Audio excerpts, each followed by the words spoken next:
E aí pessoal, tudo bem? Então vamos começar aqui a nossa última aula em relação à estruturação, tá? Aula 9. A gente vai falar um pouquinho sobre o Present Perfect, tá? O Present Perfect é o have mais o verbo, tá? Na terceira conjugação dele, ok? Essa gramática aqui é uma gramática um pouco avançada, na verdade, tá? É muito bonito quando você vê uma pessoa que sabe empregar o Present Perfect na forma correta, na situação correta, tá? Então, eu diria que se você sabe as outras gramáticas, as outras estruturações de frase, você consegue se comunicar bem. Só que você não vai se comunicar em 100%. Certas coisas, certos focos que você quer dar na sua frase podem deixar a desejar por você não saber empregar esse present perfect. Tá? Então, o present perfect seria, grosso modo, o último tempo verbal. Na verdade, ainda existem alguns tempos verbais que nós não vamos abordar no curso, nessas nossas aulas aqui, pelo fato da gente estar abordando uma gramática então básica, intermediária e mais colocar um foco também na parte de estruturação de frase, tá? Porém, é legal a gente dar uma passada assim no Present Perfect, pelo menos para a gente pegar a ideia principal, saber como montar uma frase, a estruturação e por quê, qual que é o tempo verbal, qual que é o tempo de, qual que é a linha de tempo que ele engloba, né? Por que ele quer dizer, por que ele existe. Então, é interessante a gente dar uma olhada assim, tá? Como que o Present Perfect vai funcionar então, né? O have mais o verbo vai funcionar.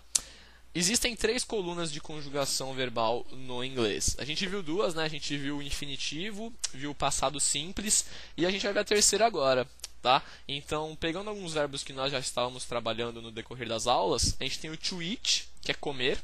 O to eat vai ficar ate para o passado simples e eaten para o present perfect, ok? To drink, drank, drunk. To go, went, gone. To study, studied, studied. To work, worked, worked. Ponto interessante, alguns verbos eles têm a terceira coluna igual à segunda. Pô, ainda bem, então quer dizer que isso é mais fácil. Quer dizer que isso é mais fácil. Eles são mais práticos, eles são mais fáceis de você acabar utilizando. Porém, existem os verbos irregulares que estão ali sempre para atrapalhar tudo, né? Não para atrapalhar, porque não ia ter muita graça se tudo fosse muito fácil, essa é a verdade.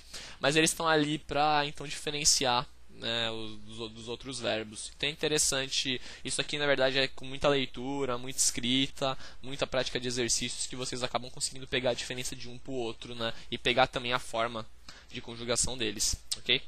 Então, por exemplo, se eu for pegar a tradução dessas palavras aqui, tá? Eu vou ter, coloquei aqui embaixo como exemplo, I ate, eu comi.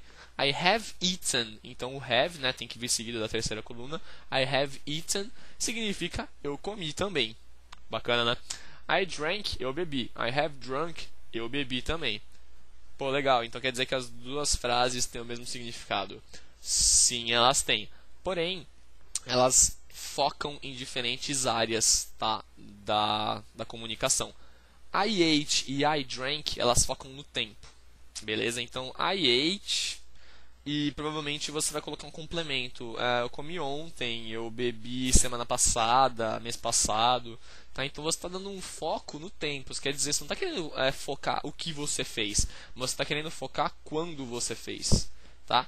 E o have, por outro lado, né, I have eaten e I have drunk, eles têm o foco na ação.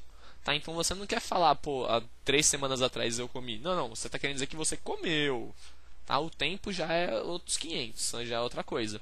Tá? Essa é a principal diferença entre o passado simples e o present perfect. Tá? Um foca no tempo, que é o passado simples, enquanto o present perfect ele já foca na ação que foi feita. Tá? Ele não se importa muito se foi ontem, antes de ontem, 3 dias atrás. Ele quer saber o que você fez. Ok? Então é mais ou menos essa diferença. Se você colocar numa linha do tempo, né? O passado simples é uma coisa que aconteceu muito tempo atrás. E enquanto quando você estiver falando do present perfect, geralmente, provavelmente, você vai pegar um passado não tão distante, porque você vai estar focando, né, no que você fez há um certo tempo atrás. Beleza? Vamos pegar alguns exemplos então aqui, tá?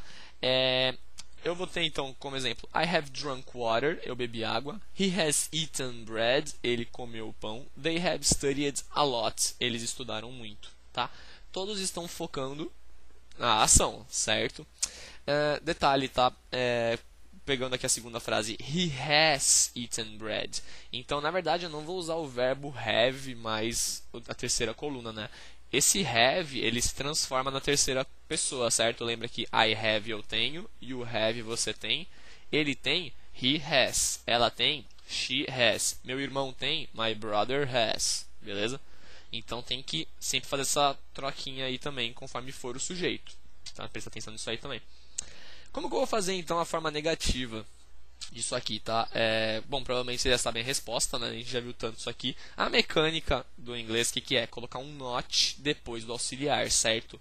O have, além dele ser um verbo, ele também é considerado um auxiliar nesse tempo verbal. Maravilha, isso deixa as coisas muito mais fáceis, tá? Então, colocando not depois do have, eu vou ter então a minha forma negativa. Então, I have not drunk water, eu não bebi água. He has not eaten bread, ele não comeu pão. They have not studied a lot, eles não estudaram muito. Beleza? Então, esses nots depois do have deixam a forma negativa. Ok?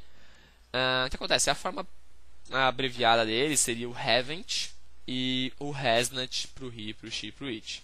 Beleza? Agora vem a parte interessante, então. Já que eu estou colocando um not depois do have por ele ser um auxiliar, isso significa que a minha forma interrogativa é só inverter o sujeito e o verbo, ou no caso o sujeito e o auxiliar, correto? Então, have you drunk water? Você bebeu água? Has he eaten bread? Ele comeu pão? Detalhe para o has, tá? Que ele, mesmo sendo na terceira pessoa, ele é um auxiliar sim para o he, para o she, para o it. Ok? Have they studied a lot? Eles estudaram muito? Então, eu fiz a inversão do sujeito e do verbo e transformei a frase numa pergunta. Ok? Mais difícil do que utilizar isso aqui numa frase, na verdade, do que escrever isso aqui, é entender a diferença dele para o simple past. Tá? Foi por isso que a gente acabou abordando aqui, então, de certa forma, quais são as principais diferenças. Em si, a gramática, a estruturação não é tão difícil. Ela requer prática, lógico, e requer também você saber quando o momento correto de você utilizar um present perfect. Tá? É bonito, é importante, é interessante usar essa gramática sim. Beleza?